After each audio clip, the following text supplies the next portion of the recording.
Nas profundezas do tempo, em uma ilha rochosa chamada Patmos, um apóstolo exilado recebeu uma visão que selaria o destino do mundo. João, o discípulo amado, foi arrebatado para testemunhar o clímax da história humana. Ele não via apenas o futuro, mas a própria essência da justiça divina se desdobrando em uma sequência terrível e inevitável de eventos, um alerta final para uma humanidade que se afastava de seu Criador. A visão começa não com um sussurro, mas com um trovão. Uma grande voz, vinda do santuário celestial, ecoa por toda a criação com uma ordem irrevogável. 7 anjos, portadores da fúria divina acumulada, recebem a incumbência de derramar sobre a terra as 7 taças da ira de Deus. Este não é um ato de capricho, mas a consequência direta e final de uma rebelião contínua e impenitente. O contexto dessa revelação é crucial para entendermos seu peso. Foi dada a uma igreja perseguida, a cristãos que sofriam sob o jugo do Império Romano, um sistema que exigia a adoração ao imperador. A mensagem era de esperança e vindicação. A injustiça não prevaleceria para sempre. O mal que parecia onipotente na terra tinha um prazo de validade e enfrentaria um julgamento absoluto e devastador vindo do céu.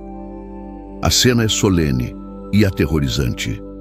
Os anjos saem do templo, vestidos de linho puro e resplandecente, cingidos com cintos de ouro. Eles não são demônios, mas seres santos executando um juízo santo. Eles recebem as taças de um dos 4 seres viventes que cercam o trono de Deus, indicando que este ato está enraizado na própria natureza santa e justa do Criador do universo, um Criador que não pode ignorar o mal. A fumaça da glória e do poder de Deus enche o templo, e ninguém pode entrar até que os 7 flagelos sejam concluídos. Este detalhe é assustador, pois simboliza que o tempo da intercessão terminou. A porta da misericórdia, que esteve aberta por milênios, está momentaneamente fechada. O que se segue é o derramar da justiça pura, um segredo terrível que revela como o mundo colherá exatamente aquilo que semeou. O primeiro anjo avança, sua face resoluta, e derrama sua taça dourada sobre a terra. O ar se adensa e uma praga terrível e repugnante se manifesta instantaneamente. Feridas malignas e dolorosas, úlceras pútridas, irrompem na pele daqueles que carregam a marca da besta e que adoravam a sua imagem. A lealdade que eles juraram a um sistema corrupto agora se revela em sua própria carne, uma marca externa da podridão interna. Este primeiro juízo é profundamente simbólico e pessoal. Não é um desastre natural aleatório, é uma aflição cirúrgica que atinge um grupo específico de pessoas. As feridas ou úlceras, na antiguidade, eram frequentemente vistas como um sinal de impureza ou de um juízo divino, como as pragas do Egito. Aqui, a rebelião espiritual se manifesta como uma doença física, tornando visível a corrupção da alma para que todos vejam. A análise deste símbolo revela uma verdade assustadora sobre a natureza do mal. A adoração à besta representa a entrega total da humanidade a um sistema que promete poder, segurança e prosperidade em troca de lealdade cega e abandono dos princípios divinos. A ferida maligna é a consequência inevitável dessa escolha. O que se adora, se torna. A corrupção que eles abraçaram em espírito agora os consome em corpo. O princípio central aqui é a exteriorização do mal interior. A marca da besta, antes um símbolo de pertencimento e vantagem econômica, torna-se uma fonte de agonia física insuportável. Deus revela que a aliança com o mal não é apenas uma questão espiritual abstrata. Ela tem consequências tangíveis e devastadoras. A rebelião contra o Criador resulta em uma desintegração da própria criação, começando pelo corpo humano. o templo que foi profanado. No mundo moderno, vemos essa mesma dinâmica.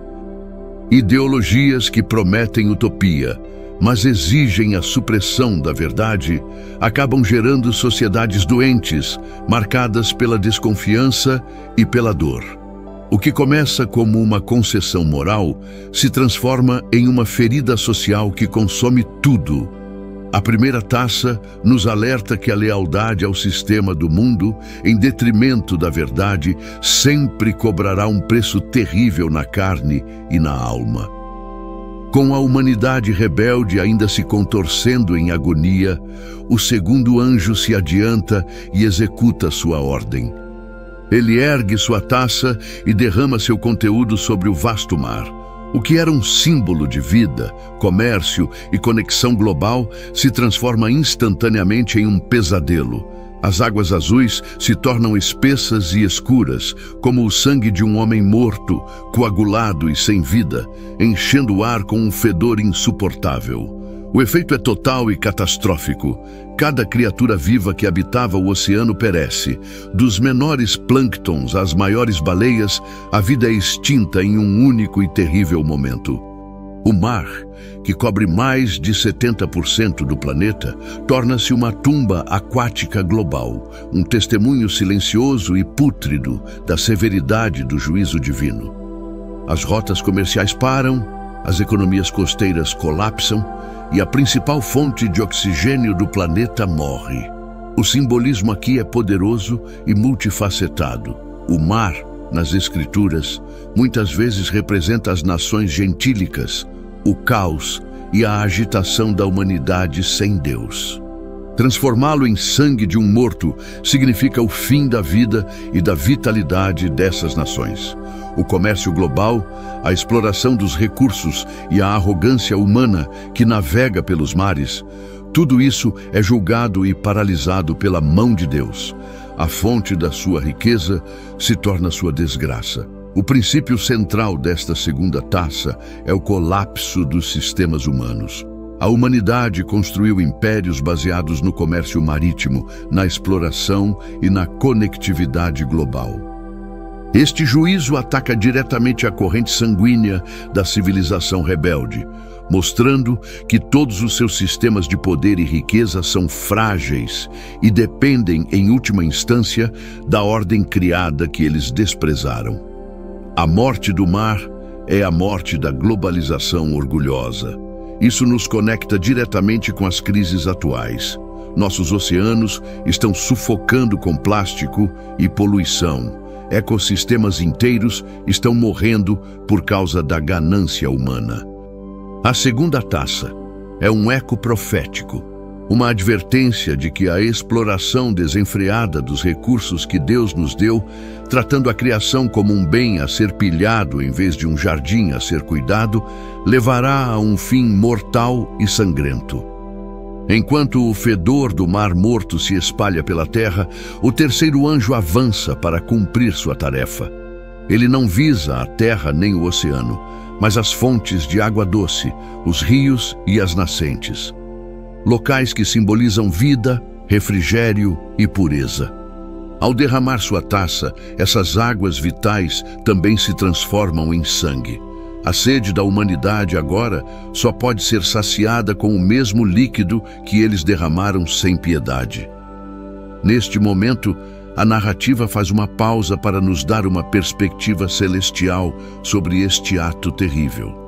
Uma voz poderosa, a do anjo das águas, declara: Justo és tu, ó Santo, que és e que eras, porque julgaste estas coisas. A própria criação, personificada neste anjo, testifica a justiça de Deus. O juízo não é uma crueldade aleatória, mas uma retribuição perfeitamente calibrada, uma aplicação da lei do retorno em escala planetária.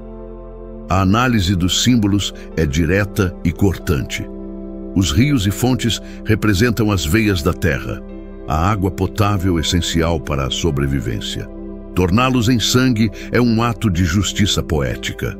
O anjo continua sua proclamação, revelando o motivo. porque derramaram o sangue de santos e de profetas. Também tu lhes deste sangue a beber, porque disto são merecedores. A terra que foi encharcada com o sangue dos inocentes, agora oferece apenas sangue aos seus algozes. O princípio central aqui é a justiça retributiva de Deus. O segredo terrível por trás desta praga é que Deus se lembra de cada gota de sangue inocente derramado. A perseguição, a injustiça e a violência cometidas ao longo da história não foram esquecidas.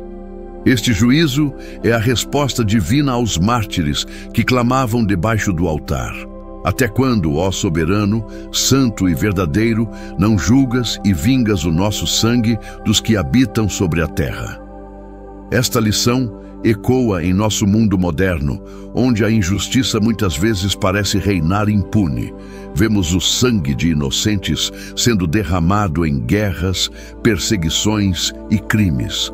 A terceira taça é um lembrete sombrio de que há um registro celestial. Nenhuma atrocidade passa despercebida aos olhos de Deus. A justiça pode tardar aos olhos humanos, mas ela virá de forma precisa e terrível, e o universo inteiro a reconhecerá como justa. A vingança divina continua a se intensificar. Com as fontes de água transformadas em sangue, o quarto anjo executa um juízo que ataca os céus. Ele derrama sua taça sobre o sol, a estrela que sustenta a vida no planeta. Em vez de sua luz e calor nutrirem a terra, o sol recebe poder para queimar os homens com fogo. Uma onda de calor insuportável e mortal varre o globo, transformando o mundo em um forno. A reação da humanidade a este tormento é o detalhe mais chocante e revelador. Queimados por um calor intenso, eles não se arrependem para dar glória a Deus. Em vez disso, eles levantam seus punhos cerrados e blasfemam o nome de Deus, que tem poder sobre estas pragas. A dor física extrema não os leva à humildade, mas a uma explosão de ódio e desafio contra o seu Criador. Sua rebelião está agora totalmente exposta. Aqui, o simbolismo é claro. A fonte de luz e vida torna-se um instrumento de tormento. O sol, muitas vezes adorado como uma divindade em culturas pagãs, agora se volta contra seus adoradores idólatras. Este juízo revela a dureza do coração humano. Mesmo diante de uma prova inegável do poder de Deus e da consequência direta de seus atos, a escolha deles não é o arrependimento, mas aprofundar ainda mais sua rebelião. O princípio central é a revelação da impenitência final. O terrível segredo aqui é que para alguns não há mais volta. O propósito do juízo não é mais corretivo, mas confirmatório. Ele serve para demonstrar a todos, no céu e na terra, que o coração da humanidade rebelde está tão petrificado no mal que nem mesmo a dor mais excruciante pode quebrá-lo. Eles odeiam a Deus mais do que amam a si mesmos. CTA. Este é um momento de reflexão profunda para cada um de nós. A forma como reagimos às dificuldades revela o que está em nosso coração. Se você sente que as histórias e profecias da Bíblia contêm verdades que ressoam com o nosso tempo, considere se inscrever no canal e ativar as notificações. Exploramos esses mistérios para entender não apenas o futuro, mas principalmente o nosso presente e as escolhas que fazemos hoje. Após o flagelo do sol, a escuridão se torna a próxima arma no arsenal divino. O quinto anjo derrama sua taça não sobre um elemento natural, mas sobre um centro de poder, o trono da besta. Imediatamente, o reino do anticristo é mergulhado em trevas densas e palpáveis. Não é a ausência de luz de uma noite comum, mas uma escuridão sobrenatural, opressiva e total, um eco da nona praga do Egito. A consequência dessa escuridão é dupla. Primeiro, ela paralisa o centro de comando do sistema mundial rebelde. Toda a sua tecnologia, vigilância e poder militar tornam-se inúteis na ausência de luz. Segundo, a reação das pessoas é de pura agonia. De dor, eles mordiam suas próprias línguas, um ato de desespero extremo. A escuridão externa apenas amplificou o tormento interno que já sentiam por causa das feridas da primeira taça. A análise deste símbolo é profunda. A besta prometeu iluminação, sabedoria e progresso, mas seu reino termina em escuridão absoluta. Isso revela a verdadeira natureza de seu governo. Uma mentira que leva à cegueira espiritual e, finalmente, à escuridão física. O trono, o símbolo máximo de sua autoridade e poder, torna-se o epicentro de um apagão que expõe sua total impotência diante do verdadeiro Rei do Universo. O princípio central aqui é o colapso da falsa luz. A humanidade trocou a luz do mundo, Jesus, pela luz artificial do sistema da besta. Este juízo demonstra que toda sabedoria, tecnologia e filosofia que não se originam em Deus são, em última análise, escuridão disfarçada de luz. Quando Deus retira sua graça comum, a verdadeira natureza dessas ideologias se revela. Um vazio escuro, doloroso e desesperador, onde as pessoas se consomem em sua própria angústia. E mais uma vez, a resposta deles confirma sua condenação. Mesmo em meio à dor e às trevas, eles continuaram a blasfemar contra o Deus do céu por causa de suas dores e de suas feridas, e não se arrependeram de suas obras. A escuridão não os levou a buscar a luz, apenas os fez odiar ainda mais aquele que é a própria luz, provando que seu destino já estava selado por suas próprias escolhas. A escuridão do quinto flagelo dá lugar a uma atividade febril e sinistra. O sexto anjo derrama sua taça sobre o grande rio Eufrates, um marco geográfico histórico e profético. Imediatamente, suas águas secam completamente. A barreira natural que separava o Oriente do Ocidente por milênios desaparece, abrindo um caminho, uma superestrada, para que os exércitos dos reis do Oriente possam marchar em direção ao epicentro do conflito final. Este ato de secar o rio não é apenas um milagre geográfico, é um sinal estratégico. Prepara o palco para a maior mobilização militar da história da humanidade. Mas quem está orquestrando essa reunião? A visão de João se torna ainda mais bizarra e reveladora. Ele vê 3 espíritos imundos, semelhantes a rãs, saindo da boca do dragão, da besta e do falso profeta. Esta é a trindade profana em ação. Esses espíritos demoníacos, descritos como rãs, criaturas impuras que coacham na escuridão, são espíritos de demônios que operam sinais e milagres enganosos. Sua missão é global. Eles vão aos reis de todo o mundo para reuni-los. Eles usam propaganda, engano e falsos milagres para convencer todas as nações a se unirem em uma causa comum, uma aliança mundial contra Deus e seu povo, marchando para um lugar específico. O destino final dessa marcha é um lugar que em hebraico se chama Armagedon. Este não é apenas um lugar geográfico, mas um conceito, um ponto de encontro divinamente designado para o confronto final. A humanidade, sob a influência de demônios, acredita que está se unindo para estabelecer sua própria ordem mundial, mas na verdade está sendo atraída para uma armadilha, para o local de seu julgamento final e definitivo. Em meio a essa descrição assustadora, uma voz interrompe a visão. É Jesus falando diretamente a João e a nós. Eis que venho como ladrão. Bem-aventurado aquele que vigia e guarda as suas vestes, para que não ande nu e não se veja a sua vergonha. É um alerta súbito de vigilância.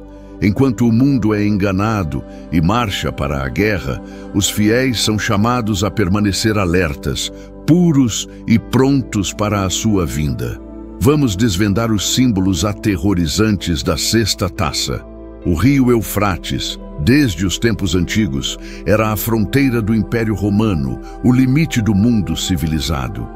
Secá-lo simboliza a remoção de todas as barreiras, permitindo que forças antes contidas avancem para o centro do palco mundial. É um sinal de que os eventos finais estão se acelerando e que as contenções geopolíticas foram removidas pelo próprio Deus para cumprir seu propósito.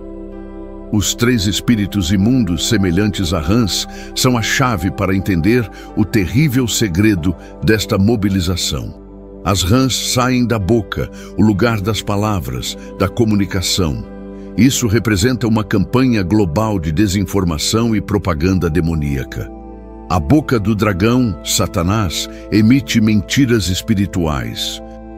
A boca da besta, o sistema político, emite mentiras políticas. E a boca do falso profeta, o sistema religioso, emite mentiras religiosas. Esta propaganda é tão convincente, apoiada por falsos sinais e maravilhas, que engana os líderes de todo o mundo. Eles acreditam que estão agindo por sua própria vontade, seguindo suas próprias ambições geopolíticas, mas na realidade são marionetes. Estão sendo manipulados por forças espirituais invisíveis para se concentrarem em um único ponto geográfico e em um único objetivo: a erradicação final da soberania de Deus na Terra, concentrada em Israel. O princípio central aqui é o engano como a principal arma do fim dos tempos. A batalha do Armagedon não começa com tanques e mísseis, mas com ideias, narrativas e mentiras. O mundo será unido não pelo amor, mas por um ódio comum, habilmente semeado por entidades demoníacas. O grande segredo é que a última grande guerra mundial será travada por motivos que os próprios combatentes não compreendem completamente, seduzidos por uma causa que os levará à ruína. Isso se conecta de forma assustadora ao nosso mundo moderno, saturado de fake news, teorias da conspiração e narrativas polarizadoras que surgem de fontes obscuras. A sexta taça nos adverte a sermos extremamente criteriosos com as informações que consumimos e as ideologias que abraçamos. O espírito do engano já está no mundo, coachando suas mentiras, preparando os corações para o confronto final contra a verdade. Finalmente, o 7º anjo, o último portador da ira divina, avança. Ele derrama o conteúdo de sua taça não sobre a terra, o mar ou o céu, mas no ar, no próprio domínio do príncipe da potestade do ar, Satanás. O juízo final atinge a atmosfera, o último refúgio. E do trono no templo celestial, a mesma voz que deu a ordem inicial agora declara o fim. Está feito ou está consumado. O que se segue é o colapso cataclísmico da própria criação. Relâmpagos, vozes e trovões enchem o ar, seguidos pelo maior terremoto que o mundo já viu desde que o homem existe. A própria estrutura do planeta é abalada até o seu núcleo. A grande cidade, Babilônia, o centro do poder mundial, é dividida em 3 partes. As cidades de todas as nações caem em ruínas. A civilização humana é literalmente demolida. A devastação geográfica é absoluta e total. Todas as ilhas desaparecem, afundando no mar revolto. As montanhas, símbolos de permanência e força, não são encontradas. A topografia do planeta é reescrita pela mão de Deus em um instante.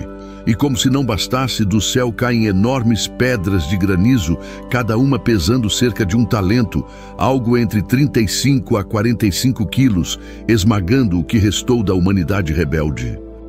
O princípio central desta última taça é a desconstrução total da criação rebelde. Deus desfaz a ordem do mundo para preparar o caminho para uma nova criação. Tudo em que a humanidade depositou sua confiança, suas cidades, sua geografia, sua tecnologia, sua força, é pulverizado. A ira de Deus, contida por tanto tempo, é finalmente derramada em sua plenitude, demonstrando sua soberania absoluta sobre tudo o que ele criou. E no auge da aniquilação, A cena termina com a mesma nota trágica das pragas anteriores. Os homens, sendo esmagados por pedras gigantes, blasfemam contra Deus por causa da praga da saraiva, pois o seu flagelo era sobremaneira grande. Até o último suspiro, em meio à destruição total, seus corações permanecem impenitentes, provando para sempre a justiça de sua condenação. A escolha de se rebelar foi mantida até o amargo fim. As 7 taças da ira de Deus não são uma história de terror para nos assustar, mas um alerta solene sobre a inevitabilidade da justiça. A visão revela uma verdade fundamental. Deus é paciente, mas sua paciência tem um limite. O universo opera sob leis morais tão rígidas quanto as leis físicas. A contínua violação dessas leis, marcada pela rebelião, injustiça e idolatria, acumula uma dívida que um dia terá que ser paga. O terrível segredo por trás dessas pragas não é apenas a destruição, mas a revelação do coração humano. A cada flagelo, a humanidade teve a chance de se arrepender, mas escolheu endurecer o coração e blasfemar. Os juízos não criaram a rebelião deles, apenas a expuseram. Eles revelaram que a humanidade, deixada à própria sorte, prefere amaldiçoar a Deus em meio à dor, a se humilhar e pedir perdão. A aplicação moderna desta visão é um chamado à sobriedade espiritual. Vivemos em um mundo que, de muitas formas, reflete as atitudes que levaram a este juízo.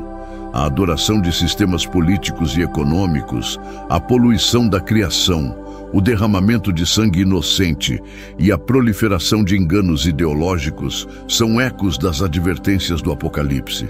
Estamos sendo condicionados a aceitar a marca, a beber do cálice da Babilônia.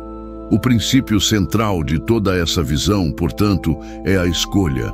A linha é traçada na areia. De um lado está o sistema do mundo, a besta, que promete poder e prazer temporários, mas exige lealdade absoluta e leva à destruição. Do outro lado está o Cordeiro, que oferece perdão, redenção e vida eterna, mas exige arrependimento e fé. A neutralidade não é uma opção. O tempo para decidir está se esgotando rapidamente.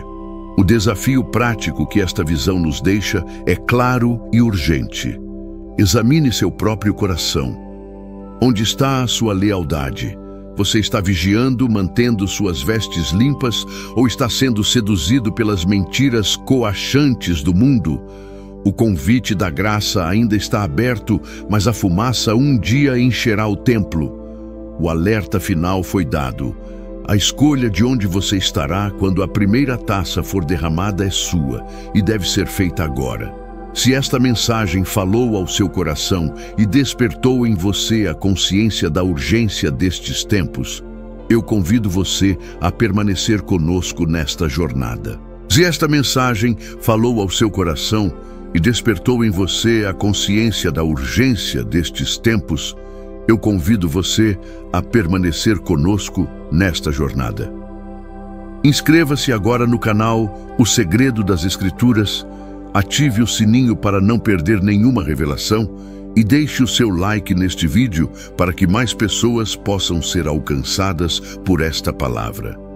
A sua participação ajuda a espalhar a verdade e a esperança em meio às sombras. Que juntos possamos vigiar, esperar e permanecer firmes até o grande dia da vinda do Senhor. Até o próximo vídeo.